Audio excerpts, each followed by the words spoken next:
Boa tarde a todos. Sobre a proteção de Deus e a intercessão, contando com a intercessão de São Francisco das Chagas, padroeiro de Taubaté, iniciamos os nossos trabalhos.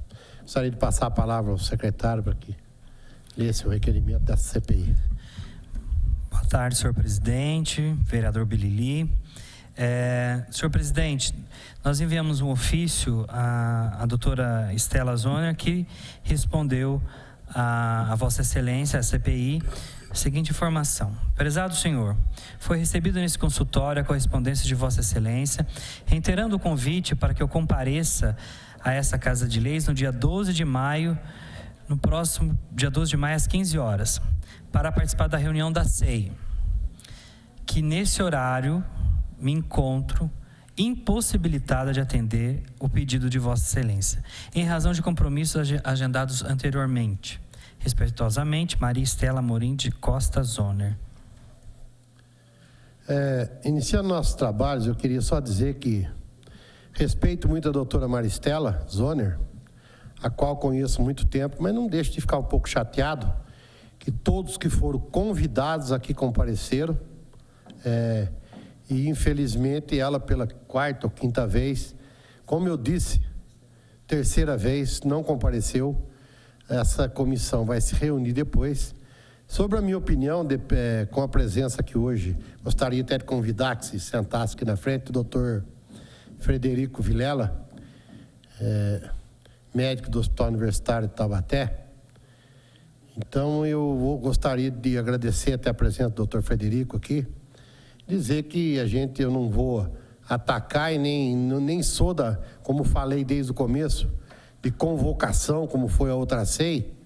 Eu acho que a pessoa, quando vem aqui, vem para colaborar com os esclarecimentos, como foi o caso do doutor Ciro, que deu um belo esclarecimento, que por mim, na época, doutor Frederico, até teria encerrado. Hoje conheço a criança e tive a oportunidade agora, a minha assessora está ali, de estar cuidando dessa criança depois que teve o KPC, porque nem a prefeitura, doutor Caio, nem ninguém está cuidando da parte, vamos falar assim, continuação da recuperação dessa criança. A mãe é totalmente sem condições. Eu, por ser um empresário da cidade, até adotei essa criança e falei para a mãe e para o pai, não deixe faltar leite, não deixe faltar remédio. Não gostaria nem de falar isso, que a gente trabalha e nem mostra muita coisa, mas eu sei bem a vida dessa criança, onde mora. Então vem muita gente fazer balera aqui, lá, mas ninguém foi lá ajudar ou prestar serviço junto à continuação desse trabalho. E quero dizer que mais uma criança, são poucas, eu adotei e estou lá cuidando. Então eu gostaria de iniciar nossos trabalhos e passar a palavra ao vereador. Eu vou começar, posso começar ou começar perguntando? Quer fazer seus cumprimentos, doutor Frederico? Fique à vontade. Boa tarde a todos. Vereador Bilili, vereador Douglas Carboni. Eu aceitei esse convite na esperança de poder ajudar a casa a esclarecer a situação.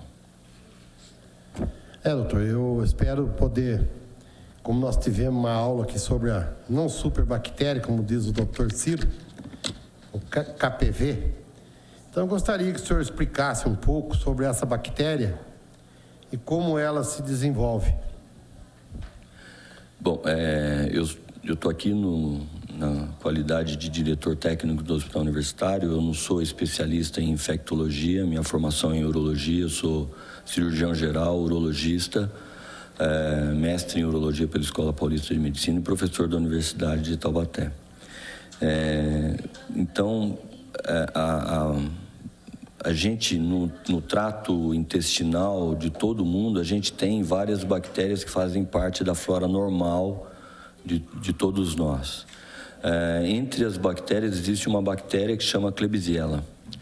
E essa Klebsiella, ela é uma bactéria que a gente convive com ela perfeitamente. Na verdade, ela tem algumas funções dentro do intestino da gente, que se talvez a gente não tivesse essa bactéria, a gente poderia ter alguns problemas aí de diarreia crônica, outras coisas. Ela tem a função dela no nosso trato digestório. Quando uma pessoa começa a receber um antibiótico por algum motivo, essas bactérias têm a capacidade de um antibiótico para matar uma determinada bactéria. As bactérias que fazem parte da nossa flora normal do intestino, elas também recebem esse antibiótico e elas começam, algumas morrem. Tanto é que se a gente usa o antibiótico prolongadamente, as pessoas podem desenvolver diarreia por muito tempo ou outros quadros devido à alteração da flora intestinal da pessoa. Acontece que algumas dessas bactérias que são normais para a gente podem adquirir uma resistência a esse antibiótico. E a gente passa a conviver com essas bactérias um pouco mais resistentes. E assim por diante, à medida que vai se usando antibiótico, a gente vai criando bactérias que passam a ser resistentes a esses antibióticos.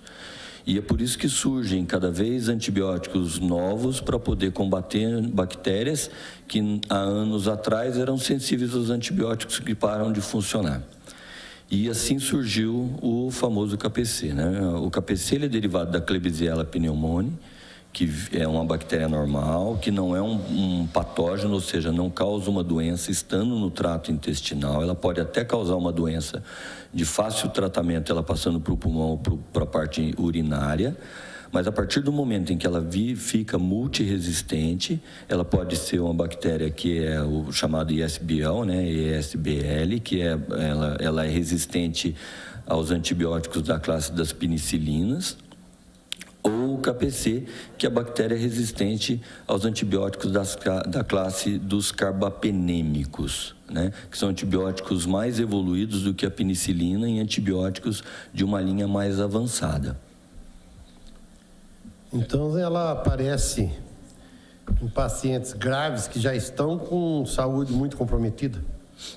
Isso, ela na verdade, ela aparece em qualquer indivíduo que tome antibióticos por muito tempo e antibióticos de largo espectro. Por exemplo, indivíduos que têm uma pneumonia ou uma infecção urinária por Klebsiella, que tomam antibióticos da classe das penicilinas, elas desenvolvem uma resistência à penicilina. E aí elas vão passar a tomar um antibiótico mais forte do que a penicilina. Aí ou os carbapenêmicos, né, que é alguns outros antibióticos. Aí elas passam a ser resistentes a esses antibióticos. Elas são mais graves em pessoas que estão com alguma debilidade do seu sistema imunológico, que já costumam coincidir com essas pessoas que têm o seu quadro mais grave de saúde. Existe tratamento para essas bactérias? Sim, existe tratamento. Hoje a gente, normalmente, as pessoas que estão infectadas pelo KPC, né, que é a Klebsiella produtora de carbapenase, que é o KPC, ela ainda é sensível normalmente a 2 antibióticos, que é a amikacina e a polimixina B. No hospital universitário, existem medidas para se evitar a infecção hospitalar? Sim, nós temos um programa, desde que o Grupo São Camilo assumiu o hospital universitário através do governo do estado, existe um grupo de educação continuada que faz um treinamento constante de toda a equipe, quer seja médicos, quer seja enfermeiros, técnicos de enfermagem, as faxineiras, todo o pessoal de apoio para evitar infecções, para evitar todas essas situações, com medidas de rotina como lavagem de mão, uso de álcool gel, entre outras, justamente para que não ocorram as infecções. E, além do que, os intensivistas têm padronizado as condutas justamente para que não se usem indiscriminadamente antibióticos para evitar o aparecimento das bactérias multiresistentes. Quando foi descoberto o primeiro caso dessa bactéria no hospital universitário? O KPC ele apareceu em dezembro de 2014, pela primeira vez no hospital universitário. Antes a gente não tinha nenhum caso de KPC ainda na UTI neonatal. Eu acho que teve um caso de KPC na clínica médica que o paciente foi isolado e tratado sem grandes repercussões. Eu não tenho certeza dessa informação, mas não tem neonatal, a primeira vez que apareceu, desde a gestão de abril de 2013, que o Grupo São Camilo assumiu lá, foi a primeira vez que apareceu o KPC. Quantos casos foram diagnosticados? Foram 6 casos infectados entre dezembro e janeiro. E quais ações foram tomadas pelo Hospital Universitário? Então, num primeiro momento, a criança infectada pelo KPC foi isolada. Nós temos a UTI, para quem não conhece, não sei se alguém já visitou lá, ela tem um salão grande onde ficam os leitos normais, e ela tem 2 leitos de isolamento num quarto isolado, né, com antessala e tudo mais. Então, essa criança foi isolada. Apareceu um segundo caso que foi isolado também. A partir do momento em que, em janeiro, foi detectado que existiam, entre esses 2, mais 4, que foram 6 casos, e inverteu-se essa situação e colocou as crianças, foram isoladas as 6 crianças do restante das crianças que estavam lá. Com essas ações, conseguiu conter essa bactéria? Então, a bactéria, além da ação de isolar essas crianças por si só, né? O isolamento aconteceu de tirar as crianças do ambiente comum. A gente também tomou como medida dividir a equipe, ou seja, a equipe que cuidava das crianças infectadas não cuidava do restante das crianças. Não existia o cruzamento, né? A pessoa sair de uma criança infectada para ir para outra. Foi passado a se fazer cultura de vigilância, que chama isso. O que é? Essas crianças, mesmo as que não estavam infectadas, eram periodicamente colhido exame de urina, exame de sangue e feito swab em algumas partes do corpo para ver se elas estavam com a bactéria na pele. E com esse dado, a gente conseguiu que essa bactéria não se alastrasse além dessas crianças que estavam lá. Doutor, eu, por mim, me considero satisfeito. Gostaria de passar a palavra ao novo companheiro Douglas Carboni. Boa tarde, doutor. Boa tarde. Doutor Caio também, que está presente. Doutor Caio. Primeiro, queria parabenizar pelo procedimento tomado naquele momento, né? Acho que, como enfermeira, a gente vê realmente as conduções foram de uma forma correta, da forma que o senhor está nos passando. Com relação aos 2 pacientes que morreram, né? Como eles estavam antes de adquirir a bactéria? Como era a situação, o quadro clínico desses pacientes? Porque nós recebemos a informação, inclusive, muito técnica do Dr. Ciro, da questão desde da gestação da mãe, né? Existem algumas consequências. Nesse momento, como que estavam esses pacientes no atendimento lá? Essas 2 crianças foram 2 crianças que nasceram num estado bastante grave, né? Elas eram crianças de muito baixo peso, né? Que nasceram antes do termo, ou seja, antes do momento em que seria o ideal que elas nascessem. Eram crianças sindrômicas que tanto o baixo peso quanto a prematuridade, quanto esse quadro sindrômico já leva a um quadro de imunodeficiência. E, assim, a gente fica, claro, toma o maior cuidado com essas crianças, mas essas crianças são crianças extremamente graves. Um fato que chama a atenção é que em surtos eu fui revisar isso na literatura, em surtos de KPC, que a gente tem vários exemplos por aí, que aconteceram em algumas UTIs neonatal, em algumas outras localidades de hospitais gerais, o índice de mortalidade pelo KPC gira em torno de 50% a 60% para mais.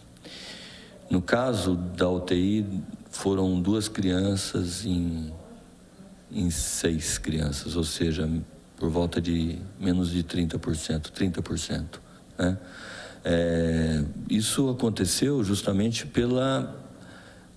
eu acho que pela competência da equipe da UTI neonatal, associado às medidas que foram tomadas junto a toda a equipe do hospital. O fato dessas crianças terem tido êxito letal e ido a óbito, é claro que entristece muita gente, a gente entende a situação da família, de tudo isso, mas eu tenho convicção que eram crianças que, se não tivessem pego o KPC, a probabilidade delas não terem sobrevivido por qualquer outro motivo, por qualquer outra infecção, por qualquer outra coisa, era muito grande. Então a gente pode afirmar que realmente a imunidade, o quadro clínico dessas crianças era um quadro grave. Muito grave, gravíssimo. As 2 crianças eram crianças muito graves. Como são treinados os colaboradores do HU no sentido de... O senhor falou, acho que o vereador Bilili já fez essa pergunta, mas para reafirmar a questão da educação continuada, que é importante. Então, eu não sei, assim, eu falo de 1º de abril de 2013 para cá, né? Quando o Grupo São Camilo assumiu o hospital, teve um cuidado muito grande com a segurança do paciente, né? Então, instituiu-se vários projetos lá dentro para que a segurança fosse uma das principais metas da administração. E entre elas instituiu-se um grupo de educação continuada que faz o treinamento tanto em loco para os colaboradores, tanto o corpo médico como o corpo de enfermagem e os colaboradores outros, como um programa, um e-learning, né? Ou seja, um programa de aprendizado via internet. E, puxa vida, faz quem quer? Não. O colaborador tem que ir lá, tem que fazer o programa, no fim tem uma prova. Ele precisa responder a prova para realmente comprovar que ele fez o programa no e-learning. Além disso, existe o pessoal da educação continuada que vai no local do trabalho para fazer o treinamento. O serviço de infecção hospitalar do Hospital Universitário é muito atuante. O coordenador é a doutora Marina Moreira, que é conhecida na cidade, na minha opinião, uma das grandes infectologistas que a gente tem, e foi minha professora de clínica médica, é infectologista de especialidade, fez mestrado e doutorado, se eu não me engano, na Escola Paulista, participa de bancas de examinadoras de doutorado em São Paulo, na USP, na Escola Paulista. Ela é uma grande autoridade e, puxa, às vezes a grande autoridade parece que é só teórica, mas a Marina não é, não. A Marina e a Marilisa, que também que atuam no SCH, são 2 pessoas extremamente práticas. Elas passam visita nas unidades, a liberação de antibióticos é feita, de antibióticos de amplo espectro, é feita somente com autorização do STH, justamente para a gente evitar a formação de bactérias multiresistentes. Elas têm um controle rigoroso na liberação de antibióticos. Elas passam visitas nas UTIs todas, inclusive na UTI neonatal, para discutir o quadro clínico e o uso de antibióticos com os médicos das UTIs. Então, o serviço de infecção hospitalar no hospital é muito atuante e justamente se a gente compara 2013 com 2014, 2014 teve um menor uso de antibiótico de amplo espectro do que 2013. E 2013 não houve a seleção da multibactéria, não houve o aparecimento da multibactéria.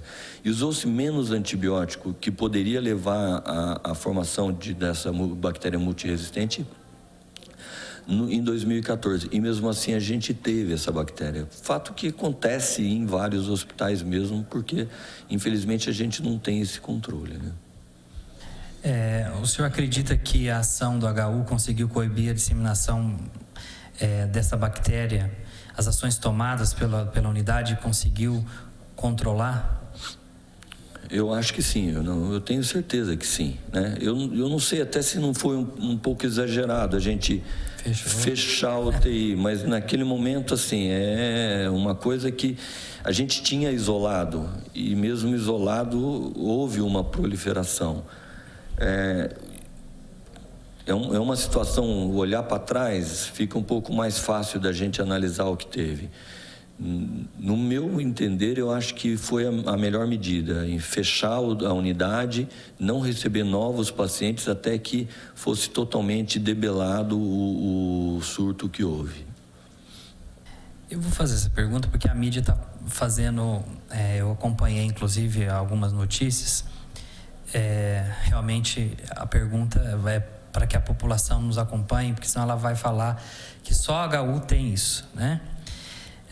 Essa bactéria só apareceu na HU ou outras instituições apresentaram essa bactéria? Eu tenho acompanhado isso e não é uma particularidade, não é só da HU, mas eu gostaria que o senhor pudesse falar, porque as pessoas que nos acompanham em casa, porque esse caso aconteceu na HU, teve essa repercussão, mas a gente sabe de outros hospitais, inclusive eu afirmei ao doutor Ciro com propriedade que pacientes saem do pronto-socorro municipal, muitas vezes já com quadro clínico, vamos dizer assim, para que a população nos entenda, a superbactéria.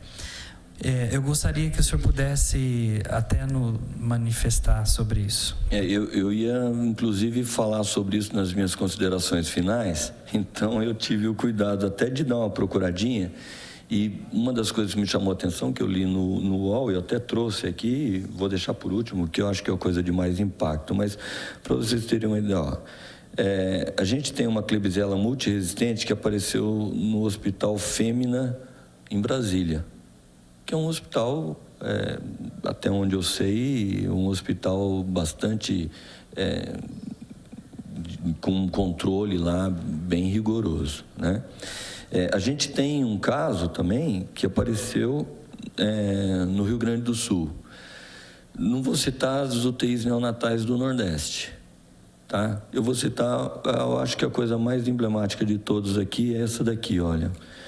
Pelo menos 7 pessoas são contaminadas por uma superbactéria no Hospital de Los Angeles. Não é um hospital qualquer, é o Hospital da Universidade da Califórnia de Los Angeles, da UCLA, mundialmente conhecida. Ou seja, isso não é uma exclusividade da UTI neonatal do Hospital Universitário. Essa bactéria, a bactéria multiresistente ou a superbactéria, como querem chamar, é uma bactéria que ela pode aparecer em qualquer lugar onde se usa antibiótico. E mais onde se usa um antibiótico de amplo espectro. E, infelizmente, a gente está condenado a isso. E a indústria farmacêutica tem que correr atrás para fazer antibióticos cada vez mais potentes, cada vez para justamente pegar o que está acontecendo aqui. Não tenho dúvida, hoje, para essa bactéria, para o KPC, funciona a micacina e polimixina B. Daqui a alguns anos, com o uso desses antibióticos, muito provavelmente eles não vão mais funcionar no KPC. Vai surgir uma outra classe de bactéria acima do KPC, que vai ser resistente à micacina e à polimixina B, e que, se Deus quiser, nós vamos ter um antibiótico para funcionar lá. Isso gira em torno, é claro, de uma discussão um pouco mais ampla, que é o uso indiscriminado de antibióticos. E aí eu gostaria de voltar a afirmar, a gente tem dentro do hospital universitário o maior cuidado com isso, né?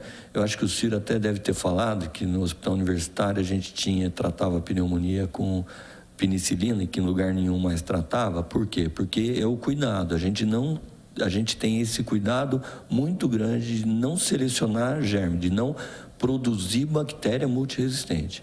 É claro que às vezes acontece da gente precisar usar. Por que surgiu essa bactéria? Porque a gente pegou uma criança extremamente grave, com um quadro de uma infecção no coração, uma endocardite, e precisou usar um antibiótico de amplo espectro nessa criança, porque senão ela não ia sobreviver. Essa criança, felizmente, sobreviveu, mas a gente acabou produzindo uma bactéria multiresistente. Então, que fique claro para a população que não é uma particularidade do hospital universitário e não vai ser uma particularidade. E eu tenho certeza que, à medida que, quando chegou a notícia, doutor, que falava fechou a UTI, porque a gente vê outros hospitais mantendo a UTI aberta, né? Quero parabenizar a equipe, né?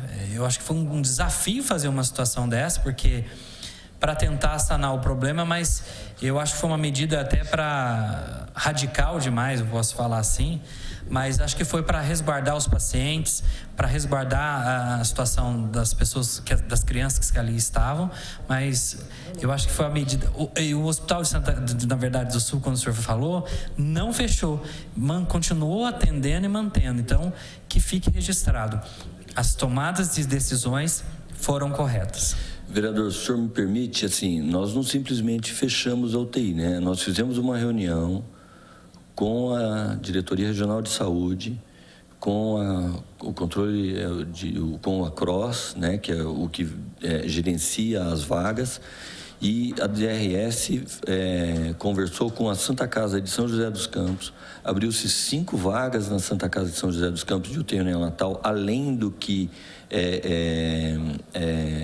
o Ministério da Saúde registra lá, credencia, tá? Para poder dar retaguarda para as crianças que nascessem aqui em Taubaté.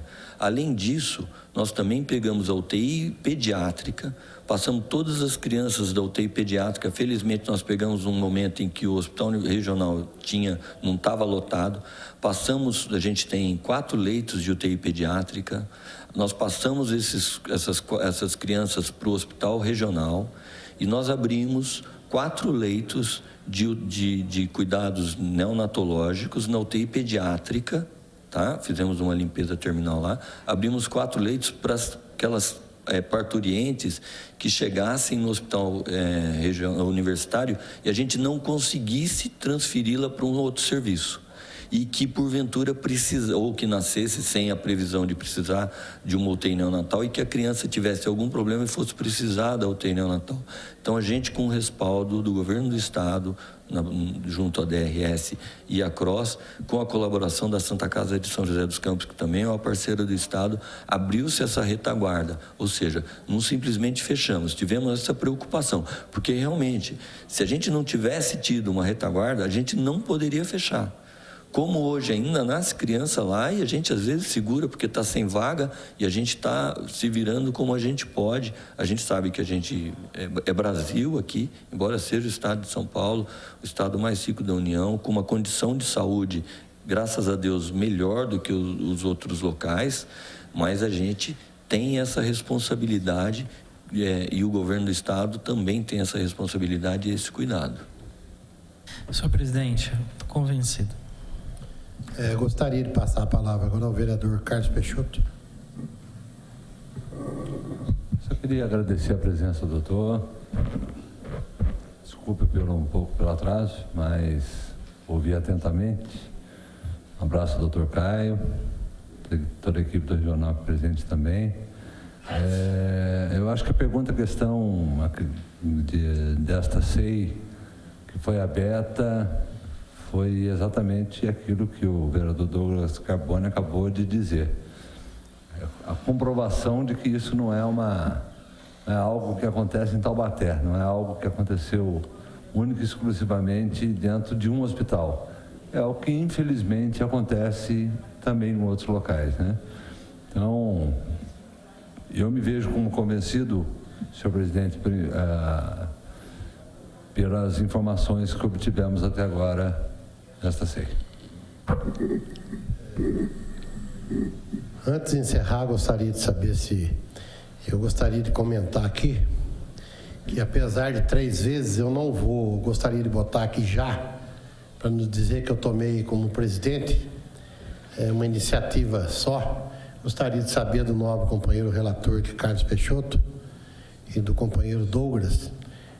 Eu, por mim, também dei por convencido. Nós não temos um médico nessa casa, mas acho que trouxe bastante proveito a presença do Dr. Frederico, como também a presença das demais pessoas, como o Dr. Ciro, que trouxe esclarecimento à população de Taubaté do que se trata. E se tratando de um vírus até que, graças a Deus, foi controlado, não tem não está se vendo caso nenhum mais, fica aqui meu repúdio do não comparecimento da doutora Stella Zoner, apesar da minha amizade com ela. Eu acho que eu convidei várias vezes, se convocasse, ela seria até obrigada a vir como funcionária, mas não farei isso mediante aos grandes esclarecimentos dados pelos médicos, e gostaria de saber dos meus companheiros se eles se dão por satisfeitos, se a gente pode encerrar essa CPI e assim o relator terminá-la. Então, já que a maioria está aqui, eu dou por encerrada essa CPI. E eu acho que teve antes que eu gostaria de passar a palavra, antes de encerrar também, passar a palavra para o doutor Frederico Vilela, para que ele desse as considerações finais. Eu agradeço a oportunidade de poder esclarecer, da gente poder esclarecer tanto para casa quanto para os munícipes essa situação. E, assim, infelizmente não é um problema só do Hospital Universitário. Podia ser, né? Porque a gente não teria isso em outros lugares, mas realmente é um problema mundial. Todo mundo está preocupado com essa formação de bactérias multiresistentes e as medidas estão sendo tomadas, a consciência de toda a equipe de saúde mundial é essa, né? A gente tem que tomar muito cuidado com o uso de antibióticos, e eu tenho a convicção de que o Hospital Universitário faz isso e faz muito bem. Muito obrigado a todos. Senhor presidente, só para fazer uma colocação e contribuir com a fala do Dr. Frederico, você que nos acompanha pela TV Câmara, às vezes o médico passa um medicamento e não toma de uma forma correta, né, doutor? E também contribui para uma mutação de bactérias, né? E por isso que o governo fez um controle maior da venda dos antibióticos, né? E infelizmente ainda tem farmácias que vendem de uma forma descontrolada os medicamentos e também contribui por essas situações. Então, acho que o senhor traz fatores importantes, e a população que nos acompanha, que muitas vezes está sendo medicada, acho que depois que ela tomou o 3º dia daquele medicamento, não, já estou melhor, não preciso tomar mais. Então tem que tomar realmente de uma forma correta, os dias, os 7 dias, tomar o medicamento, porque senão nós vamos criar essas resistências, essas bactérias resistentes, e infelizmente parte do problema é nosso também. Nós temos responsabilidade. Então a população tem responsabilidade quando vai na farmácia e compra um medicamento de uma forma indiscriminada, sem o atendimento médico de um profissional responsável. Então nós temos responsabilidade, senhor presidente. A população também tem responsabilidade. Você é medicado lá para aquele farmacêutico amigo perto da minha casa. Você também faz com que nós tenhamos esse problema dessas bactérias super resistentes. São essas minhas colocações, senhor presidente. Aproveitando aqui até um ganchinho também, deixar aqui o pouco que a gente entende, né, doutor, que também pré-natal pela mãe taubatiana aí, muito importante que cuidem bastante para que depois não caia nas costas dos hospitais um pré-natal mal feito. Então eu acho que, encerrando, queria mais uma vez te agradecer a presença aqui do doutor Caio, vereador Vidal, Milena lá da comunicação, assessora ali, a Tatiane, Cláudia, e agradecer a todos aqui. Muito obrigado a todos e dou por encerrada essa CPI. Muito obrigado.